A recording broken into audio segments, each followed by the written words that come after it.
ರೈತ ಬಾಂಧವರಿಗೆ ನಮಸ್ಕಾರ. ನಾವು fortune cotton agro industries Gaurapura Haveri ಅವರ ವತಿಯಿಂದ ಸಿಬಿಎಂ ಶ್ರೀರಾಮೃತ ಸೂರ್ಯ ಅಂತ ಪ್ರಾಡಕ್ಟ್ ಅನ್ನು ನಾವು ಇಲ್ಲಿ ಅರಕೆರೆ ಅಂದ್ರೆ ಅಗ್ರಿಬೊಮ್ಮನಹಳ್ಳಿ ತಾಲೂಕು ವಿಜಯನಗರ ಡಿಸ್ಟಿಕ್ ಇಲ್ಲಿ ದೊಡ್ಡ ರೈತರು. ಆಕ್ಚುಲಿ ಲಾಸ್ಟಿಗೆ ನಾವು ಆಲ್ರೆಡಿ ಇದನ್ನ ವಿಡಿಯೋ ಮಾಡಿದ್ದೇವೆ ಒಂದು, ಬಟ್ ಅದಾದ್ಮೇಲೆ 2 months ಆದ್ಮೇಲೆ 2 to 3 months ಆದ್ಮೇಲೆ ಮತ್ತೆ ವಿಡಿಯೋ ಮಾಡ್ಲಿಕ್ಕೆ ಬಂದಿದ್ದೇವೆ ಇಲ್ಲಿಗೆ. ಅದು ಲಾಸ್ಟ್ ವಿಡಿಯೋ ಆಲ್ರೆಡಿ ನಾವು ಅದನ್ನ ಲಾಂಚ್ ಮಾಡಿದ್ದೀವಿ. ನಾವು ಇನ್ಸ್ಟಾಗ್ರಾಮ್ ಅಲ್ಲಿ ಫೇಸ್ಬುಕ್ ಅಲ್ಲೆಲ್ಲ ಬಂದಿದೆ. ಅದ್ರ ನೆಕ್ಸ್ಟ್ ಅದರಿಂದ ಕಂಟಿನ್ಯೂಸ್ ಆಗಿ ಯೂಸ್ ಮಾಡ್ತಾ ಇದ್ದಾರೆ. ಮತ್ತೆ ಅವ್ರದ್ದು ಅನುಭವ ಹೇಗಿದೆ, ಅಲ್ಲಿಂದ ಅವರು ಈ ಫೀಡ್ ಅನ್ನ ಬಿಟ್ಟು ಬೇರೆ ಯಾವುದೇ ಒಂದು ಫೀಡ್ ಅನ್ನ ಅವರು ಯೂಸ್ ಮಾಡ್ತಾ ಇಲ್ಲ.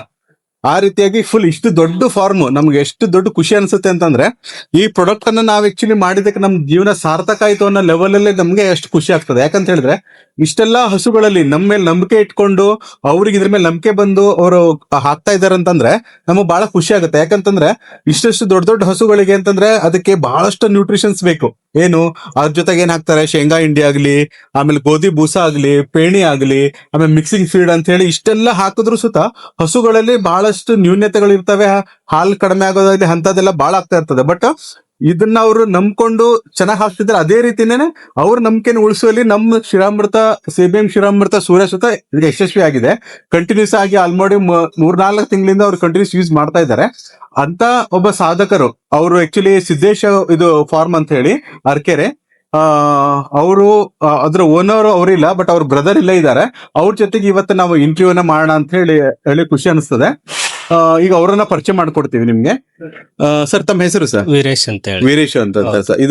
ಇದ್ರದ್ದು ಸ್ವಲ್ಪ ಇಂಟ್ರೊಡ್ಯೂಸ್ ಮಾಡ್ಕೊಡ್ಬಿಟ್ಟು ಸರ್. ಯಾವ ಊರು, ಯಾವ ತಾಲೂಕು, ಯಾವ ಜಿಲ್ಲೆ? ಸರ್, ನಮ್ದು ವಿಜಯನಗರ ಜಿಲ್ಲೆ, ಅಗ್ರಿಬೊಮ್ಮನಹಳ್ಳಿ ತಾಲೂಕು, ಹೊಸಕೇರಿ ಅಂತ ಹೇಳಿ ಊರು. ಹೊಸಕೇರಿ ಅಂತ ಸರ್, ಸ್ವಲ್ಪ ಜ್ವರ ಮಾತಾಡಿ. ಹೊಸಕೇರಿ ಅಂತ ಓಕೆ. ಇದು ಈಗ ನಾವ್ ಆಕ್ಚುಲಿ ನಿಮ್ಮ ಹತ್ರ ಮಾತಾಡ್ಲಿಕ್ಕೆ ಬಹಳ ಖುಷಿ ಅನ್ಸುತ್ತೆ. ಯಾಕಂತ ಹೇಳಿದ್ರೆ ಇಷ್ಟು ದೊಡ್ಡ ಫಾರ್ಮ್ ಅನ್ನೆಲ್ಲ ಮೇಂಟೆನೆನ್ಸ್ ಎಲ್ಲ ಮಾಡ್ತಾ ಇದ್ದೀರಾ. ಇದರಲ್ಲಿ ನಮ್ದು ಸಿಬಿಎಂ ಶ್ರೀರಾಮೃತ ಸೂರ್ಯ ನಿಮ್ಗೆ ಯಾವ ರೀತಿ ಹೆಲ್ಪ್ ಆಗ್ತಾ ಇದೆ, ಹೇಗಾಗ್ತಾ ಇದೆ, ಅದ್ರ ರಿಸಲ್ಟ್ಸ್ ಅಲ್ಲಿ ಯಾವ ಬರ್ತಿದೆ ಅಂತ ಹೇಳಿ ನಮ್ಮ ರೈತ ಬಾಂಧವರು ಒಂದ್ ಸ್ವಲ್ಪ ತಿಳಿಸ್ಕೊಡ್ಬೇಕು ಸರ್. ಇದು ಚೆನ್ನಾಗಿದೆ ಸರ್, ಸಿಬಿಎಂ ಸೂರ್ಯ ಅಂತ ಹೇಳಿ ಫೀಡ್. ಈ ಫೀಡ್ ಚೆನ್ನಾಗಿ ಯೂಸ್ ಮಾಡ್ತೀವಿ. ಈಗ 6 ತಿಂಗಳಾಯ್ತು ನಾವು ತರ್ಸ. 6 ತಿಂಗಳಿಂದ ಆಲ್ರೆಡಿ ಅದನ್ನ ಯೂಸ್ ಮಾಡ್ತಾನೆ ಇದ್ದೀರಾ. ಅದ್ರ ಮುಂಚೆ KMF ಅವೆಲ್ಲ ಯೂಸ್ ಮಾಡ್ತಿದ್ವಿ. ಮಾಡ್ತಾ ಇದ್ರಿ. ಅದು ನಮ್ಗೆ ಇದು ಆಗ್ಲಿಲ್ಲ, ಹೆಚ್ಚಿಗೆ ಇಳುವರಿ ಬರ್ಲಿ. ಈ ಫೀಡ್ ಬಂದಾಗ್ಲಿಂದ ಒಳ್ಳೆ ಇಳುವರಿ ಬಂದಿದೆ. ನಾವೆಲ್ಲ ಫೀಡ್ ಬ್ಯಾನ್ ಮಾಡಿದ್ವಿ. ಇದನ್ನ ನಾವು ಕಂಟಿನ್ಯೂ ಮಾಡಕ್ ಹಚ್ಚಿದ್ವಿ. ಮೊದ್ಲು ಆಕ್ಚುಲಿ ಲಾಸ್ಟ್ ವಿಡಿಯೋದಲ್ಲೂ ಮಾಡಿದ್ವಿ ನಾವು. ಅಂದ್ರೆ ಸ್ವಲ್ಪ ಫುಡ್ ಅನ್ನ ನೀವೇ ಇಲ್ಲ ರೆಡಿ ಮಾಡ್ಕೊಂತ ಇದ್ರಿ. ನಾವು ಮೆಕ್ಕೆಜೋಳ, ಅದೇ ಸಜ್ಜೆ ಅದೆಲ್ಲ ಖರೀದಿ ಮಾಡಿ ನಾವು ಇಲ್ಲಿ ಫೀಲ್ಡ್ ಗಿರಣಿ ಇಟ್ಬಿಟ್ಟಿದ್ವಿ. ಆ ಗಿರಣಿಯಿಂದ ನಾವು ರೆಡಿ ಮಾಡ್ತಾ ಇದ್ವಿ. ಅದ್ ಯಾಕೆ ನಮ್ಗೆ ವರ್ಕೌಟ್ ಆಗ್ಲಿಲ್ಲ, ಚೆನ್ನಾಗಿ ಅನಿಸ್ಲಿಲ್ಲ. ಹಂಗಾಗಿ ಈ ಫೀಡ್ ಬಂದಾಗಿಂದ ನಮ್ಗೆಲ್ಲ ಆಕಳುಗಳೆಲ್ಲ ಆರೋಗ್ಯನು ಚೆನ್ನಾಗಿದೆ. ಕೆಚ್ಚಲ್ ಬಾವ್ ಇಲ್ಲ, ಯಾವುದೇ ತರದ್ದು ತೊಂದ್ರೆ ಇಲ್ಲ. ಕರುಗಳು ಆಟೋಮೆಟಿಕ್ ಕರುಗಳು ಚೇಂಜ್ ಆಗಿದಾವು.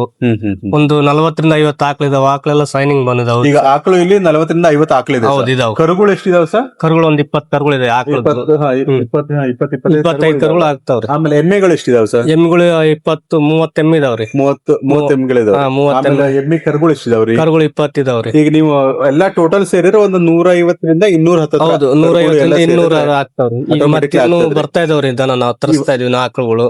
ನಾಳೆ ನಾಡದಲ್ಲಿ 30 ಆಕಳ ಬರ್ತಾ ಇದಾವು. ಟೋಟಲ್ ಇದಕ್ಕೆಲ್ಲ ಸರ್ ಈಗ ನಾವು ಇದು ಡೀಟೇಲ್ಸ್ ಆಗಿ ಮಾತಾಡ್ಬೇಕಾಗತ್ತೆ. ಯಾಕಂದ್ರೆ ರೈತ ಬಂದವರಿಗೆ ಎಲ್ಲ ಕರೆಕ್ಟ್ ಆಗಿ ಇನ್ಫಾರ್ಮೇಶನ್ ಅನ್ನ ಹೋಗ್ಬೇಕಾಗುತ್ತೆ. ಈ ಫುಡ್ ಅನ್ನ ಸರ್ ಈಗ ಫಾರ್ ಎಕ್ಸಾಂಪಲ್ ನೀವೀಗ 10 ಲೀಟರ್ ಕೊಡುವಂತ ಹಸುಗಳಿಗೆ ನೀವು ಎಷ್ಟು ಪ್ರಮಾಣದಲ್ಲಿ ಉಪಯೋಗಿಸ್ತಾ ಇದೀರಿ ಸರ್? ನಾವು ಒಂದ್ ಟೈಮಿಗೆ 6-7 ಕೆಜಿ ಕೊಡ್ತೀವಿ. ಒಂದ್ ಆಕಳಿಗೆ 10 ಲೀಟರ್ ಬರ್ತು ಒಂದ್ ಟೈಮ್ಗೆ. ಒಂದು ದಿನಕ್ಕೆ 14-15 ಕೆಜಿ ಕೊಡ್ತೀವಿ ಒಂದ್ ಆಕಳಿಗೆ. ಅಂದ್ರೆ ಎಲ್ಲಾ ನ್ಯೂಟ್ರಿಷನ್ಸ್ ಅದಕ್ಕೆ ಬೇಕು ಅಂತ ಹೇಳಿ ನೀವು ನಮ್ದು ರೆಕಮೆಂಡ್ ಮಾಡೋದು ಆಲ್ಮೋಸ್ಟ್ ನೀವು ಒಂದು 5 ಕೆಜಿ 6 ಕೆಜಿ ಒಳಗ್ ಕೊಟ್ಟರು ಸಾಕಾಗುತ್ತೆ. ನಾವು ಸಾಕಾಗುತ್ತೆ. 1 ಕೆಜಿ ಎಕ್ಸ್ಟ್ರಾ ಕೊಡ್ತೀವಿ. ಬಹಳ ಒಳ್ಳೆ ಸರ್. ನಮ್ ಬ್ರದರ್ ಏನ್ ಹೇಳ್ತಂದ್ರೆ 1 ಕೆಜಿ ಜಾಸ್ತಿ ಕೊಡ್ರಿ, ಬಾಡಿ ಮೇಂಟೆನೆನ್ಸ್. ಹಸುಗಳೆಲ್ಲ ನೋಡಿದ್ರೆ ಬಹಳ ಚೆನ್ನಾಗಿ ಇಂಪ್ರೂವ್ಮೆಂಟ್ ಆಗಿದೆ, ಚೆನ್ನಾಗಿದೆ. ಆ ರೀತಿಯಿಂದ ನೀವು ಅದನ್ನ ಕೊಡ್ತಾ ಇದ್ದೀರಾ. ಅದನ್ನ ನೀವು ಡ್ರೈ ಯಾವ ರೀತಿಯಿಂದ ಕೊಡ್ತಾ ಇದ್ರಿ? ಡ್ರೈ ಕೊಡ್ತಿದ್ರ, ಒಂದ್ ಟಬ್ ಅಲ್ಲಿ ಟಬ್ ತಗೊಂಡು ಹಾಕ್ತಿವ್ರಿ. ಹಾಕಿ ಇದ್ರಲ್ಲಿ ಮಿಕ್ಸ್ ಮಾಡ್ತೀವಿ, ನೀರ್ ಹಾಕಿ ಕಲಿಸ್ತೀವಿ. ಎಷ್ಟೊತ್ತು ಸರ್? ಒಂದು 10 ನಿಮಿಷ ನೀರಲ್ಲಿ ನೆನೆಸ್ತೀವಿ. ನೆನೆಸಿ ಆಮೇಲೆ ಆಕಳು ಕೊಡ್ತೀವಿ. ಇದನ್ನ ಸ್ವಲ್ಪ ಈ ಒಂದು ವಿಡಿಯೋ ಮಾಡೋಣ ಸರ್. ನೀವು ಯಾವ ರೀತಿ ನೆನೆಸ್ತೀರಾ, ಯಾವ ರೀತಿ ಕೊಡ್ತೀರಾ ಒಂದು ವಿಡಿಯೋ ಮಾಡೋಣ ಈಗ. ಈ ರೀತಿಯಾಗಿ ರೈತ ಬಂದವರ ಏನ್ ಮಾಡ್ತಾರೆ ಅಂದ್ರೆ ಒಂದು 10 ಲೀಟರ್ ಕೊಡುವಂತ ಹಸುಗಳು ಏನ್ ಮಾಡ್ತಾರೆ ಇವರು 5 ರಿಂದ 6 ಕೆಜಿ ಲೆವೆಲ್ ಅಲ್ಲಿ ಕೊಡ್ತಾ ಇದಾರೆ, 6-6.5 ಕೆಜಿ ತನಕ ಇವ್ರು ಕೊಡ್ತಿದಾರೆ ಅಂತ ಹೇಳ್ತಿದ್ದಾರೆ. ಯಾಕಂತ ಹೇಳಿದ್ರೆ ಅವ್ರಿಗೆ ಏನಂತಂದ್ರೆ ಫೀಡ್ ಇಂದು ಕಾಸ್ಟ್ ಮುಖ್ಯ ಅಲ್ಲ, ಹಸುಗಳ ಆರೋಗ್ಯ ಆರೋಗ್ಯ ಮುಖ್ಯ. ಮುಖ್ಯ. ಅದು ಚೆನ್ನಾಗಿತ್ತು ಅಂದ್ರೆ ನಮ್ಗೆ ಎನಿ ಕಂಡೀಷನ್ ಎಲ್ಲಿದ್ದಾರೆ ನಮ್ಗೆ ಉತ್ಪನ್ನ ಬಂದೇ ಬರುತ್ತೆ ಅನ್ನೋ ಕಾನ್ಸೆಪ್ಟ್ ಅಲ್ಲಿ ಮಾಡ್ತಾ ಇದಾರೆ. ಆ ರೀತಿಯಿಂದ ಸರ್ ಈಗ ಆ ಫೀಡಿಗೂ ಈ ಫೀಡಿಗೂ ನೀವು ಫಾರ್ ಎಕ್ಸಾಂಪಲ್ ಈಗ ಮೊದ್ಲಿಗೆ ಬೇರೆ ಫೀಡ್ ಅನ್ನ ಉಪಯೋಗಿಸ್ತಾ ಇದ್ದೀವಿ ನಾವು, ಯಾವ ಫೀಡ್ ಅಂತ ತಗೊಳೋದ್ ಬೇಡ ಹೆಸರು, ಫೀಡ್ ಅನ್ನ ಉಪಯೋಗಿಸ್ತಿದ್ದೆ. ಅದ್ರ ಮೇಲೆ ಎಷ್ಟು ನಿಮ್ಗೆ ಹಾಲ್ ಜಂಪ್ ಆಗಿದೆ, ಯಾವ ರೀತಿಯಿಂದ ಅನುಕೂಲತೆ ಆಗಿದೆ ಒಂದು ಆಕಳ ಏನ್ ಸರ್ 10 ಲೀಟರ್ ಬರೋದು ಫಸ್ಟ್ ಗೆಲ್ಲ 7 ಲೀಟರ್ ಹಂಗ್ ಬರೋದು. ಆಟೋಮೆಟಿಕ್ ಆಗಿ ಫೀಡ್ ಕೊಡಕ್ಕೆ 3 ಲೀಟರ್ ಜಾಸ್ತಿ ಆಗಿದೆ, 3 ರಿಂದ 4 ಲೀಟರ್ ಜಾಸ್ತಿ ಆಗಿದೆ. ಅಂದ್ರೆ ಈಗ ಫಸ್ಟ್ ಗೆ 6 ರಿಂದ 7 ಲೀಟರ್ ಕೊಡಂತ ಹಸುಗಳೆಲ್ಲ 10 ಲೀಟರ್ ಕೂಡ ನಾವು ಡೈಲಿ ಹಾಲ್ ಹಿಂಡೋದ್ರಿ. ಹೌದೌದು. ನಾವು ಹಿಂಡೋದ್ರಲ್ಲಿ ನಮ್ಗೆ ಗೊತ್ತಾಗುತ್ತೆ ಎಷ್ಟು ಈ ಫೀಡ್ ಕೊಟ್ಟಾಗಿಂದ ಎಷ್ಟು ಹಾಲ್ ಇಂಪ್ರೂವ್ಮೆಂಟ್ ಆಗಿದೆ, ಎಷ್ಟು ಇಲ್ಲ ಆಲ್ಮೋಸ್ಟ್ ಅಂತ. ಸರ್ ಈಗ ಈ ಫೀಡ್ ಕೊಡಕ್ಕಿಂತ ಮುಂಚೆ ಎಷ್ಟು ಟೋಟಲ್ ಹಾಲ್ ನಿಮ್ಗೆ ಎಷ್ಟು ಬರ್ತಾ ಇತ್ತು, ಅದಾದ್ಮೇಲಿಂದ ಎಷ್ಟು ನಿಮ್ಗೆ ಇಂಪ್ರೂವ್ಮೆಂಟ್ ಆಗಿದೆ ಸರ್? ಟೋಟಲ್ ಅವಾಗ 250-300 ಆಗ್ತಿತ್ರಿ. ಈ 500 ಬಂದಿದೆ ನಮ್ದು ಹಾಲು. 500 2 ಟೈಮ್ ಸೇರಿ 500 ಬರ್ತದೆ. ಇನ್ನು ಆಕಳ ಅಷ್ಟು ಎಮ್ಮೆಗಳು ಎಲ್ಲ ಪ್ರೆಗ್ನೆಂಟ್ ಅಂದ್ರೆ ಈಗ ಅದು ನಾವು ಮತ್ತೊಂದು ಆಕ್ಚುಲಿ ನಾವ್ ಇದ್ರ ಪ್ರಕಾರ ನೋಡಿದ್ವಿ ಏನಂತಂದ್ರೆ ಇವ್ರದ್ದು ಫಾರ್ಮ್ ಸ್ಟಾರ್ಟ್ ಆದಾಗ ಏನ್ ಮಾಡಿದಾರೆ ಎಟ್ ಎ ಟೈಮ್ ಒಂದೇ ಸತಿಗೆ ಎಲ್ಲಾ ಕರು ಹಾಕುವಂತ ಹಸುಗಳನ್ನ ತಂದಿರೋದ್ರಿಂದ 6 ರಿಂದ 7 ತಿಂಗಳು ಆಗಿದಾವೆ ಅಂತಂದ್ರೆ ಅದ್ರಲ್ಲಿ ಏನಾಗಿದೆ ಪ್ರೆಗ್ನೆನ್ಸಿ ಹಸುಗಳು ಸುತ್ತ ಬಹಳ ಇದಾವೆ. ಆದ್ರಿಂದ ಅಕಸ್ಮಾತ್ ಆಗಿ ಫಸ್ಟ್ ಇಂದನೇ ಅವ್ರದ್ದು ಎಲ್ಲಾ ಹಸುಗಳು ಹಾಲು ಕೊಡ್ಲಿಕ್ಕೆ ಸ್ಟಾರ್ಟ್ ಆಯ್ತಂದ್ರೆ ಆಲ್ಮೋಸ್ಟ್ ಒಂದು ಕಡಿಮೆ 1000 ಲೀಟರ್ ಬರುತ್ತೆ. 1000 ಲೀಟರ್ ಹತ್ತತ್ರ ಬರ್ತದೆ. ಯಾಕಂದ್ರೆ ಎಲ್ಲಾ ಹಸುಗಳು ಪ್ರೆಗ್ನೆನ್ಸಿ ಆಗಿದಾವೆ, ಮತ್ತೆ ಇನ್ನೊಂದು 2-3 ತಿಂಗಳಲ್ಲಿ ಇಳಿಯುವಂತ ಇರೋದ್ರಿಂದ ಸ್ವಲ್ಪ ಹಾಲನ್ನ ಕಡಿಮೆನೂ ಮಾಡ್ಕೊಂಡಿದಾವೆ. ಆ ರೀತಿಯಲ್ಲಿ ಇವ್ರಿಗೆ ಮತ್ತೆ ಮತ್ತೊಂದು ವಿಷಯ ಸರ್, ಇದ್ರಲ್ಲಿ ಈಗ ಹಾಲಿನಂತೂ ಚೆನ್ನಾಗೈತೆ. ಒಂದೊಂದು ಮಿನಿಮಮ್ ಅಂದ್ರೆ ನಾನು ಲಾಸ್ಟ್ ಟೈಮ್ ಮಾಡಿದಾಗ ಒಂದು 15 ರಿಂದ ಒಂದ್ ತಿಂಗಳು ಐ ಥಿಂಕ್ 20 ರಿಂದ 1 ತಿಂಗಳ ಒಳಗಡೆನೆ 400 ಲೀಟರ್ ಹಾಲು ಅವಾಗ ಬರ್ತಾ ಇತ್ತು ಅವ್ರಿಗೆ. 80 ಲೀಟರ್ ಹಾಲು ಜಂಪ್ ಆಗಿತ್ತು ಅವ್ರಿಗೆ ಅವಾಗ. ಆ ರೀತಿಯ ಈ ಅದ್ರ ಜೊತೆಗೆ ಹಾಲು ಜಂಪ್ ಆಗುತ್ತೆ ಸರ್, ತೊಂದ್ರೆ ಇಲ್ಲ, ಹಾಲು ಜಂಪ್ ಆಗಿದೆ. ಅದ್ರ ಪ್ರಕಾರದಲ್ಲಿ ನಿಮ್ಗೆ ಇದು ಫ್ಯಾಟ್ SNF ಎಲ್ಲ ಯಾವ ರೀತಿ ಬರ್ತಾ ಇದೆ? ಚೆನ್ನಾಗ್ ಬರುತ್ತೆ ಸರ್. 4 ಮೇಲೆ ಫ್ಯಾಟ್ ಬರುತ್ತೆ, 8-6 ಹಂಗ SNF ಬರುತ್ತೆ. ಒಳ್ಳೆ ಕ್ವಾಲಿಟಿ ಬರುತ್ತೆ ಹಾಲು. ಅದರಿಂದ ಅಂತಂದ್ರೆ ಇದರಿಂದ ಏನು ಯಾಕಂದ್ರೆ ನಾವು ಫಸ್ಟ್ ಕೊಡೋ ಫೀಡಿಗೂ ಈಗಲೇ ವ್ಯತ್ಯಾಸ ತಗೊಂಡ್ರೆ ಫಸ್ಟ್ ನಮ್ಮ ಹಾಲ್ ಫೇಲ್ ಆಗ್ತಾ ಇತ್ತು, ಜಾಸ್ತಿ ಬಹಳ ಫೇಲ್ ಆಗ್ತಿತ್ತು, ಕಡಿಮೆ ಅಮೌಂಟ್ ಬೀಳ್ತಾ ಇತ್ತು ನಮ್ಗೆ ಡೈರಿಯಿಂದ. ಈಗ ನಾವು ಈ ಫೀಡ್ ಕೊಡಕತ್ತಾಗಿಂದ ಒಳ್ಳೆ ಕ್ವಾಲಿಟಿ ಬರುತ್ತೆ, ಒಳ್ಳೆ ಪೇಮೆಂಟ್ ಆಗುತ್ತೆ ನಮ್ಗೆ. ಅಂದ್ರೆ ಇದರಿಂದ ಹಾಲು ಜಂಪ್ ಆಗ್ತಾ ಇದೆ. ಹಾಲು ಜಂಪ್ ಮೇನ್ ಉದ್ದೇಶ ಏನಂದ್ರೆ ಸರ್, ಹಾಲು ಒಂದೊಂದ್ಸರಿ ಜಂಪ್ ಆಗುತ್ತೆ ಬಟ್ SNF ಫ್ಯಾಟ್ ಕಡಿಮೆ ಆಗ್ಬಿಡುತ್ತೆ. But ಇದರಿಂದ ಹಾಲು ಜಂಪ್ ಆಗ್ತದೆ, ಅದ್ರ ಜೊತೆಗೆ SNF ಫ್ಯಾಟ್ ಸಹ ಮೇಂಟೈನ್ ಆಗ್ತದೆ ಬರುತ್ತೆ. ಆ ರೀತಿಯಿಂದ ಇದು ಕಮರ್ಷಿಯಲ್ ಆಗಿ ಯೋಚನೆ ಮಾಡಿದಾಗ ನಮ್ಗೆ ಹಾಲು ಉತ್ಪನ್ನ ಮತ್ತೆ ಫ್ಯಾಟ್ ಉತ್ಪನ್ನ ಓಕೆ ಸರ್. ಅದಕ್ಕಿಂತ ಎಲ್ಲದಕ್ಕಿಂತ ಮುಖ್ಯ ಏನಂದ್ರೆ ಹಸುಗಳ ಆರೋಗ್ಯ.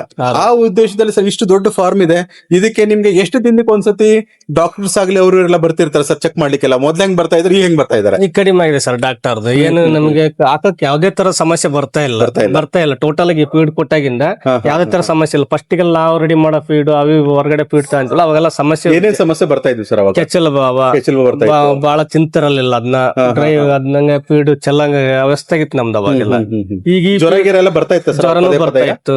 ಅಂತಾಗಿ ನಮ್ಮ ಜ್ವರ ಅವು ಸಾಕಷ್ಟು ಸಮಸ್ಯೆ ಆಗಿದಾವು. ಈಗ ಈ ಫೀಡ್ ಕೊಟ್ಟಾಗಿಂದ ಯಾವ್ದೇ ತರ ಸಮಸ್ಯೆ ಇಲ್ಲ, ಕೆಚ್ಚಲ್ ಬಾವು ಕಡಿಮೆ, ಎಲ್ಲ ಕಂಟ್ರೋಲ್ ಆಗಿದೆ, ಯಾವ್ದೇ ತರದ್ದು ಸಮಸ್ಯೆನೇ ಇಲ್ಲ ಆಕಳು. ಮತ್ತೆ ಇನ್ನೊಂದು ಆರೋಗ್ಯನೂ ಚೆನ್ನಾಗಾಗುತ್ತಾವ, ಎಲ್ಲ ಸಗಣಿ ಹಾಕೋದೆಲ್ಲ ಕ್ಲಿಯರ್ ಆಗಿ ಇದಾಗುತ್ತೆ ಈ ಫೀಡ್ ಇಂದ. ಏನಾದ್ರು ಗ್ಯಾಸ್ಟ್ರಿಕ್ ಏನಾದ್ರು ಅದ್ ಯಾವ್ದೇ ತರ ಇಲ್ಲ ಆಕಳುಗಳಿಗೆ, ಚೆನ್ನಾಗೇ ಮೇಂಟೈನ್ ಆಗಿದಾವ್. ಅಂದ್ರೆ ರೈತ ಬಂದವ್ರು ಏನಂತಂದ್ರೆ ಇದರಿಂದ ಮೇನ್ ಉದ್ದೇಶ ಏನಂತಂದ್ರೆ, ಇದು ಹೇಳೋ ಉದ್ದೇಶ ಯಾಕೆ ನಾವು ಪಿನ್ ಟು ಪಿನ್ ಯಾಕೆ ಕೇಳ್ತೀವಿ ಅಂತಂದ್ರೆ, ಇದರಲ್ಲಿ ಮೇನ್ ಇರೋದೇ ಹಸುಗಳ ಆರೋಗ್ಯ ಆದಾಯ ಅನ್ನೋ ಕಾನ್ಸೆಪ್ಟ್ ಮೇಲೆ ನಾವ್ ಇದನ್ನ ಸ್ಟಾರ್ಟ್ ಮಾಡಿರೋದು. ಅದರಿಂದ ಹಸುಗಳಿಗೆ ಮೇನ್ ದೊಡ್ಡ ಫಾರ್ಮ್ ಆಗಿರ್ಲಿ, ಈ HF ಹಸುಗಳು ಏನಂತಂದ್ರೆ ಇವೆಲ್ಲ ಹೈಬ್ರಿಡ್ ತಳಿಗಳು. ಅವಕ್ಕೆ ಏನಂತಂದ್ರೆ ಹೈ ಮಿಲ್ಕ್ ಇದ್ದಲ್ಲಿ ಅದಕ್ಕೆ ಪದೇ ಆಗ್ಲಿ ಜ್ವರ ಬರೋದಾಗ್ಲಿ, ಅಥವಾ ಕೆಚ್ಚಲ್ ಬಾವು ಆಗೋದಾಗ್ಲಿ, ಅಥವಾ ಪ್ರೆಗ್ನೆನ್ಸಿ ಪ್ರಾಬ್ಲಮ್ ಆಗ್ಲಿ, ಆಮೇಲೆ ಈ ಫೀಡ್ ಇಂಟೇಕ್ ಒಂದೊಂದ್ಸತಿ ತಗೊಳ್ಳೋದಿಲ್ಲ, ಈ ರೀತಿಯಾಗಿ ಹಾಲ್ ಸಡನ್ ಆಗಿ ಡೌನ್ ಆಗೋದು, ಆಮೇಲೆ ಕೆಚ್ಚಲ್ ಬಾವು ಬಂತಂದ್ರೆ ಮೇನ್ ಏನಾಗುತ್ತೆ ಅಂದ್ರೆ ಮೊಲೆಗಳು ಬ್ಲಾಕ್ ಆಗ್ತದೆ, ಮತ್ತೆ ಅದು ಸುಧಾರಿಸ್ಕೊಳ್ಳಿಕ್ಕೆ ಮತ್ತೆ 15 ದಿನ ಬೇಕು. ಪ್ಲಸ್ ಅದ್ರ ಜೊತೆಗೆ ಮತ್ತೆ ಅವ್ರಿಗೆ ಎಕ್ಸ್ಟ್ರಾ ಖರ್ಚು ಬೇರೆ ಆಗ್ತಾ ಇರ್ತದೆ. ಈ ರೀತಿಯಿಂದ ಇಷ್ಟು ದೊಡ್ಡ ಫಾರ್ಮಲ್ ಆಗುವ ಅವ್ರಿಗೆ ಯಾವುದೇ ರೀತಿಯಿಂದ ಈ ಫೀಡ್ ಸ್ಟಾರ್ಟ್ ಮಾಡಿದಾಗಿಂದ ಯಾವುದೇ ಕೆಚ್ಚಲ್ ಬಾವುವಿಂದ ಬಂದಿಲ್ಲ ಅಂತ. ಅಕಸ್ಮಾತ್ ನಮ್ದು ಏನಂದ್ರೆ ಬಂದ್ರು ಸುತ ಅದು ತ್ರಾಸ್ ಮಾಡಲ್ಲ ಅವರಿಗೆ, ಅವ್ರು ಹೇಳ್ತಿರೋದು ಬಂದೇ ಇಲ್ಲ ಅಂತ. ಬಟ್ ನಾವು ಬೇರೆ ರೈತರಿಗೆ ಇನ್ಫಾರ್ಮೇಶನ್ ಕೊಡೋದಂದ್ರೆ ಮನುಷ್ಯ ಆಗ್ಲಿ ಪ್ರಾಣಿ ಆಗ್ಲಿ 0% ಸರ್ ಕೆಚ್ಚಲ್ ಬಾವು ಇಲ್ಲೇ ಇಲ್ಲ, ಕೆಚ್ಚಲ್ ಬಾವು ಅನ್ನೋದು ಇಲ್ಲೇ ಇಲ್ಲ ಅಂತ. ಬಂದ್ರು ಸುತವ ತಡ್ಕೊಂಡ್ಬಿಡ್ತದೆ. ಅಂದ್ರೆ ಈಗ ನಾವ್ ಹೇಗೆ ಮನುಷ್ಯ ಗಟ್ಟಿ ಇದ್ದಾಗ ಯಾವ್ದೇ ಕಾಯಿಲೆ ಬಂದು ನಾವ್ ಹೆಂಗ್ ತಡ್ಕೊಂತೇವಲ್ಲ, ಆ ರೀತಿ ಹಸುಗಳಿಗೆ ಇಮ್ಯುನಿಟಿನ ಜಾಸ್ತಿ ಮಾಡುತ್ತೆ ಅದು. ಆ ಟೈಮಲ್ಲಿ ಏನೇ ಬಂದ್ರು ತಡ್ಕೊಂಡ್ಬಿಡ್ತದೆ, ಅದರಿಂದ ಯಾವುದೇ ರೀತಿಯ ಲಾಸ್ ಆಗ್ಲಿ ಸಮಸ್ಯೆಗಳು ಆಗಲ್ಲ. ಈ ರೀತಿಯಾಗಿ ನಮ್ಮ ಶ್ರೀರಾಮೃತ ಪೌಡ್ರು ಬರೀ ಹಾಲು, ಫ್ಯಾಟ್, SNF ಅಲ್ಲದೆ ಹಸುಗಳ ಆರೋಗ್ಯದಿಂದ ದೃಷ್ಟಿಯಿಂದನೂ ಅವ್ರಿಗೆ ಅದರಿಂದನೂ ಇನ್ಕಮ್ ಸೋರ್ಸ್, ಎಕ್ಸ್ಟ್ರಾ ಇನ್ಕಮ್ ಉಳಿದ. ಯಾಕಂದ್ರೆ ಒಬ್ಬ ಡಾಕ್ಟರ್ ಬಂದ್ರು ಇಲ್ಲಿ ಬಂದು ಚೆಕ್ ಮಾಡಿದ್ರಂದ್ರೆ ಮಿನಿಮಮ್ 500 ರೂಪಾಯಿ ಇಲ್ಲದೆ ಹೋಗಲ್ಲ ಸರ್. ಹೌದು ಸರ್. ಹೌದ್ರಿ, ಅದಕ್ಕೆ ಹೆಚ್ಚಿನ ಬಾವು ಅಂತ ಇಂಥವೆಲ್ಲ ಆಗ್ಬಿಡ್ತಂದ್ರೆ ಇನ್ನು ಜಾಸ್ತಿ ಮೆಡಿಸಿನ್ ಅದು ಇದು ಅಂದ್ರೆ ಮಿನಿಮಮ್ ಒಂದು 2,500-3,000 ರೂಪಾಯಿ ಖರ್ಚಾಗುತ್ತೆ. ಅದ್ರ ಜೊತೆಗೆ ಹಾಲು ಡೌನ್ ಆಗುತ್ತೆ. ಬಟ್ ಇದನ್ನ ಯೂಸ್ ಮಾಡೋದ್ರಿಂದ ಮೇನ್ ಅನ್ನಂದ್ರೆ ಇಡೀ ಇಂಡಿಯಾದಲ್ಲೇ ಯಾವುದೇ ಫೀಡಿಂದನೂ ಇಷ್ಟೆಲ್ಲ ಅನುಭವಗಳು ಸಿಗ್ತಾ ಇರೋದಂದ್ರೆ ನಮ್ಮ ಅನುಭವದಲ್ಲಿ ನಮ್ದು CBM ಶ್ರೀರಾಮೃತ ಹೇಳಲಿಕ್ಕೆ ಇಷ್ಟಪಡ್ತೇವೆ ಅದನ್ನ. ಆಮೇಲೆ ಸರ್, ಇದು ಈಗ ನಿಮ್ದು ಓವರ್ ಆಲ್ ತಗೊಂಡ್ರೆ ಅಂತಂದ್ರೆ ಈಗ ಕರುಗಳದ್ದು ಬೆಳವಣಿಗೆ ಎಲ್ಲ ಯಾವ ರೀತಿ ಇದೆ ಸರ್? ಕರುಗಳು ಬೆಳವಣಿಗೆ ಫೀಡ್ ಕೊಟ್ಟಾಗ್ಲಿಂದ ಚೆನ್ನಾಗಿ ಬೆಳವಣಿಗೆ ಬಂದಿದೆ. ಈಗ ಯಾಕಂದ್ರೆ ಒಂದೊಂದ್ ಕರುಗಳು ಕೈಕಲ್ ಸಣ್ಣ ಹೊಟ್ಟೆ ಡುಮ್ಮ ಮೇನ್ ಅದು ಯಾವ್ದಿಲ್ಲ, ಈಗ ನಯಸ್ಸಾಗಿ ಹೋಗ್ತಾ ಇದೆ, ಒಂದೇ ಲೆವೆಲ್ ಕರ ಮೇಂಟೆನೆನ್ಸ್ ಆಗ್ತಾ ಇದೆ. ಈಗ ಒಂದು ಫಾರ್ ಎಕ್ಸಾಂಪಲ್ 3-4 ತಿಂಗಳ ಕರು ಇವೆಲ್ಲ ಕರುಗಳೆಲ್ಲ ಇದಾವಲ್ಲ ಸರ್? ಹೌದು ಸರ್.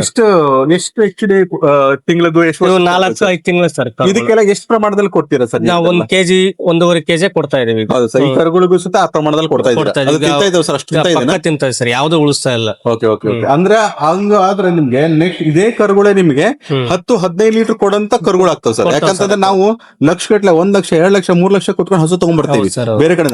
ಅದೇ ನಮ್ಮಲ್ಲೇ ಇರುವಂತ ಹಸು ಕರುಗಳಿಗೆ ಈಗಿಂದನೇ ಒಳ್ಳೆ ಫುಡ್ ಕೊಳಿ ಸ್ಟಾರ್ಟ್ ಮಾಡ್ಬಿಟ್ಟು ಅಂದ್ರೆ ಅದೇ ಲಕ್ಷ ಗಟ್ಲೆ ಹಸು ತಗೋಬದ್ಲಿ ನಮ್ಮಲ್ಲೇ ನಾವು ರೆಡಿ ಮಾಡ್ಕೊಂಡ್ಬಿಟ್ಟು ಕರುಗಳು ಯಾವ ತರ ಬೆಳಿತಾ ಇದಾವ ಅಂತ, ಯಾವ್ದು ಕೈಕಲ್ ಸಣ್ಣ ಹೊಟ್ಟೆ ಡುಮ್ಮ ಇಲ್ಲ, ಒಂದೇ ಒಳ್ಳೆ ಲೆವೆಲ್ ಆಗಿ ಬರ್ತದೆ.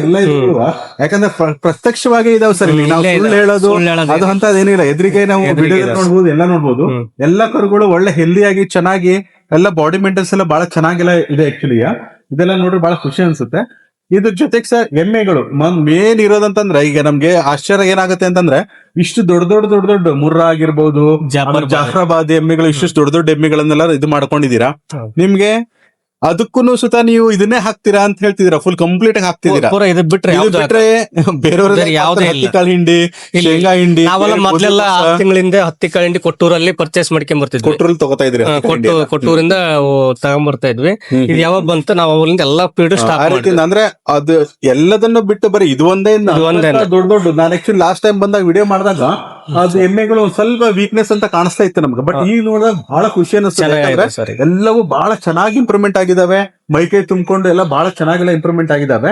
ಅದಕ್ಕೆ ಸರ್ ಯಾವ ರೀತಿಯಿಂದ ನೀವು ಆಕ್ಚುಲಿ ಅದನ್ನ ಮೇಂಟೆನೆನ್ಸ್ ಮಾಡ್ತಾ ಇದೀರಾ? ಅದಕ್ಕೆ ನಿಮ್ಗೆ ಸೇಮ್ ಸರ್, ಇದು ಪುಟ್ಟ ಎಲ್ಲ ಹಾಕೊಂಡು ಎಷ್ಟು ಕೆಜಿ ಅಂತ ಅದಕ್ಕೆ ಯಾವ ಪ್ರಮಾಣದಲ್ಲಿ ಕೊಡ್ತಿದ್ದೀರಾ ಸರ್? ಒಂದೊಂದು ಅದಕ್ಕೆ 5 ಕೆಜಿ ಮೇಲೆ ಸರ್ ಕೊಡೋದು. ಒಂದು ಎಮ್ಮೆಗೆ 5 ಕೆಜಿ ಮೇಲೆ ಅಂದ್ರೆ ಲೀಟರ್ ಲೆಕ್ಕ, ಹಾಲಿನ ಲೆಕ್ಕದಲ್ಲಿ ಕೊಡ್ತೀರಾ? ಬಾಡಿ ಮೇಂಟೆನೆನ್ಸ್ ಹಾಲಿನ ಲೆಕ್ಕಕ್ಕೆ ಸರ್ 5 ಲೀಟರ್ ಹಾಲು ಬರುತ್ತಂದ್ರ ಅದಕ್ಕೆ ತಕ್ಕಂಗ್ ಕೊಟ್ಟು ಬಾಡಿ ಮೇಂಟೆನೆನ್ಸ್ 1 ಕೆಜಿ ಎಕ್ಸ್ಟ್ರಾ ಕೊಡ್ತೀವಿ.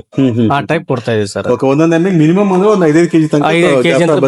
ಯಾಕಂದ್ರೆ ಅದು ಅಷ್ಟು ಅವಶ್ಯಕತೆ ಇದೆ ಸರ್. ಯಾಕಂದ್ರೆ ಅದು ಹೆವಿ ಹಾಲು ಕೊಡ್ತವೆ, ಅದಲ್ಲದೆ ಹೆವಿ ಬಾಡಿ ಮೇಂಟೆನೆನ್ಸ್ ಗೆ ಅದಕ್ಕೆ ಬೇಕೇ ಬೇಕಾಗಿದೆ. ಯಾಕಂದ್ರೆ ಹಸುಗಳಿಗಿಂತ ಅದಕ್ಕೆ ರೇಟ್ ಬಹಳ ಚೆನ್ನಾಗಿ ಬೀಳುತ್ತೆ. ಮತ್ತೆ ಅದು ಅದರಿಂದ ಫ್ಯಾಟ್ SNF ಉಚಿತ ಚೆನ್ನಾಗಿ ಒಳ್ಳೆ ಇಂಪ್ರೂವ್ಮೆಂಟ್ ಅದು ಬರುತ್ತೆ ಸರ್. ಅದು ಎಮ್ಮೆದು ಇದು ಯಾಕಂದ್ರೆ ಆಕಳದ್ದು ಫ್ಯಾಟ್ SNF ಕಡಿಮೆ ಜಾಸ್ತಿ ಕೊಡ್ತೀವಿ. ಹೆವಿ ಹಾಲು ಕೊಡ್ತಾವ, ಅವು 10 ಲೀಟರ್ ಕೊಡ್ರಿ 15 ಲೀಟರ್ ಕೊಡೋ ಚಾನ್ಸಸ್ ಇದೆ ಸರ್. ಈ ರೀತಿಯಿಂದ ರೈತ ಬಂದವರು ಅವ್ರು ಆಕ್ಚುಲಿ ಎಮ್ಮೆ ಆಗಿರ್ಲಿ, ಕರುಗಳಾಗಿರ್ಬೋದು, ಎಮ್ಮೆ ಕರುಗಳನ್ನು ನೋಡ್ಬೋದು ನೀವು, ಆಮೇಲೆ ಹಸುಗಳನ್ನು ನೋಡ್ಬೋದು. ಈ ರೀತಿಯಿಂದ ಇಷ್ಟು ದೊಡ್ಡ ಫಾರ್ಮ್ ಅಲ್ಲಿ ನಮ್ಗೆ ಏನ್ ಖುಷಿ ಅಂತಂದ್ರೆ ಇದ್ರ ಜೊತೆಗೆ ಬೇರೆ ಯಾವ್ದನ್ನು ಫುಡ್ ಕೊಡದೇನೆ ಬರೀ CBM ಶ್ರೀರಾಮೃತ ಒಂದನೇ ಕೊಟ್ಕೊಂಡು, ನಾನು ಅವ್ರದ್ದು ಇಲ್ಲಿ ಕಡಿಮೆ ಅಂದ್ರೆ ಅವರು ಒಂದೊಂದು ತಿಂಗಳಿಗೆ ಏನಿಲ್ಲ ಅಂತಂದ್ರು ಈ ಭಾಗದಲ್ಲಿ ಇವರು ಮಿನಿಮಮ್ ಅಂದ್ರೆ ಇವರಿಗೆ ಒಂದು 300-400 ಚೀಲ ಬೇಕು ಅವ್ರಿಗೆ. ಆಕ್ಚುಲಿ 300-400 ಚೀಲ ಬೇಕು. ಅದ್ರ ಜೊತೆಗೆ ಇವ್ರು ಏನಿಲ್ಲ ಅಂದ್ರೆ 1,000-1,500 ಚೀಲ ಎಕ್ಸ್ಟ್ರಾ ನಮ್ಮ ಹತ್ರ ಪರ್ಚೇಸ್ ಮಾಡ್ತಾರೆ. ಬಿಕಾಸ್ ಯಾಕಂದ್ರೆ ಈ ಫಾರ್ಮ್ ಅನ್ನ ನೋಡಿ ಅದರಿಂದ ಅನುಭವ ತಗೊಂಡು ಮಾಡೋಂತ ರೈತ ಬಾಂಧವರು ಸುತ್ತಮುತ್ತ ಬಹಳ ಜನ ಇದ್ದಾರೆ. ದೊಡ್ಡ ಫಾರ್ಮರ್ಗೂ ಸುತ್ತ ಇವರೇ ಅದನ್ನ ಸಪ್ಲೈ ಮಾಡ್ತಾ ಇದ್ದಾರೆ. ಕೊಟ್ಟೂರಲ್ಲಿ ಆಗಿರ್ಬೋದು, ಈ ಕಡೆ ಶಿವಪುರ ಅಂತ ಇದೆ ಅಲ್ಲಾಗಿರ್ಬೋದು, ಅಗರಿಬೊಮ್ಮನಹಳ್ಳಿ ಆಗಿರ್ಬೋದು, ಈ ಕಡೆ ಸುತ್ತಮುತ್ತ ಊರಲ್ಲೂ ಸುತ್ತ ಇವ್ರು ಕೊಡ್ತಾ ಇದ್ದಾರೆ. ಅದನ್ನ ಫುಡ್ ಅನ್ನು ಸುತ್ತ ಕೊಡ್ತಾ ಇದ್ದಾರೆ. ನಿಮ್ಗೆ ಅವ್ರದ್ದು ಇಟ್ಕೊಂಡಿರೋ ಸ್ಟಾಕ್ ಅನ್ನು ಸುತ್ತ ನಾನು ನಿಮ್ಗೆ ತೋರಿಸ್ತೀವಿ ಅದನ್ನ. ಆ ರೀತಿಯಾಗಿ ಬಹಳ ಅಂದ್ರೆ ಬಹಳ ಚೆನ್ನಾಗಿ ಇದನ್ನ ಮೇಂಟೈನ್ ಎಲ್ಲ ಮಾಡ್ತಿದ್ದಾರೆ. ಈ ರೀತಿಯಾಗಿ ಅವ್ರನ್ನ ಆಕ್ಚುಲಿ ಧನ್ಯವಾದನ ತಿಳಿಸ್ತೇವೆ ಅದನ್ನ.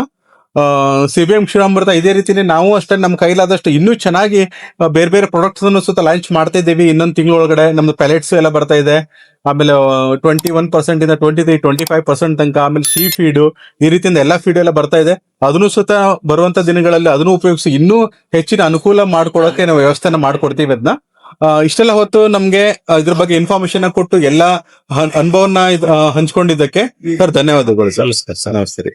ಥ್ಯಾಂಕ್ಸ್.